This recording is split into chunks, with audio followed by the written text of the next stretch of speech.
Meditations by Marcus Aurelius. Narrated by John H. Fehskens.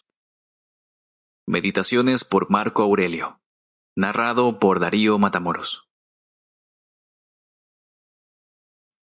His first book, concerning himself, wherein Antoninus recordeth what and of whom, whether parents, friends, or masters, by their good examples or good advice and counsel he had learned, divided into numbers or sections.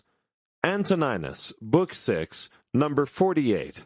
Whensoever thou wilt rejoice thyself, think and meditate upon those good parts and especial gifts, which thou hast observed in any of them that live with thee, as industry in one, in another modesty, in another bountifulness, in another some other thing. For nothing can so much rejoice thee as the resemblances and parallels of several virtues, eminent in the dispositions of them that live with thee, especially when all at once, as it were, they represent themselves unto thee. See therefore that thou have them always in a readiness. The first book. 1. Of my grandfather Verus I have learned to be gentle and meek, and to refrain from all anger and passion. From the fame and memory of him that begot me, I have learned both shamefastness and manlike behavior.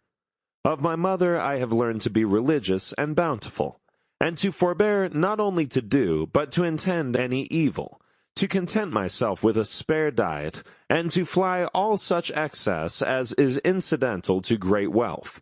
Of my great-grandfather, both to frequent public schools and auditories, and to get me good and able teachers at home, and that I ought not to think much, if upon such occasions I were at excessive charges.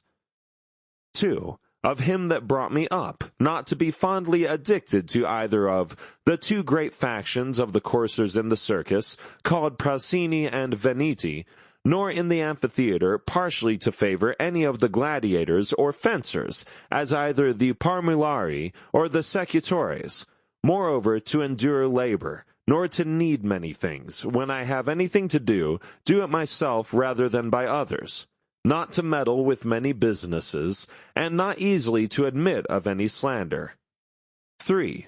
Of Diognetus, not to busy myself about vain things, and not easily to believe those things, which are commonly spoken by such as take upon them to work wonders, and by sorcerers, or prestidigitators, and impostors, concerning the power of charms and their driving out of demons or evil spirits and the like.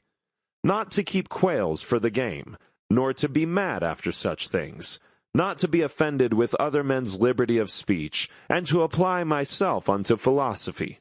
Him also I must thank, that ever I heard first Bacchius, then Tandisus and Marcianus, and that I did write dialogues in my youth, and that I took liking to the philosopher's little couch and skins, and such other things, which by the Grecian discipline are proper to those who profess philosophy. 4. To Rusticus I am beholding, that I first entered into the conceit that my life wanted some redress and cure, and then that I did not fall into the ambition of ordinary sophists, either to write tracts concerning the common theorems, or to exhort men unto virtue and the study of philosophy by public orations, as also that I never by way of ostentation did affect to show myself an active able man for any kind of bodily exercises, and that I gave over to the study of rhetoric and poetry, and of elegant neat language, that I did not use to walk about the house in my long robe, nor to do any such things. Moreover, I learned of him to write letters without any affectation or curiosity, such as that was, which by him was written to my mother from Sinuessa, and to be easy and ready to be reconciled, and well pleased again with them that had offended me, as soon as any of them would be content to seek unto me again.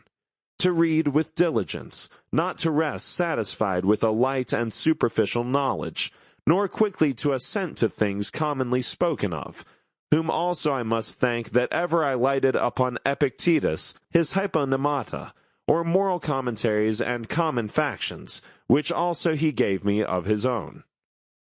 5. From Apollonius, true liberty and unvariable steadfast, Sample complete. Ready to continue?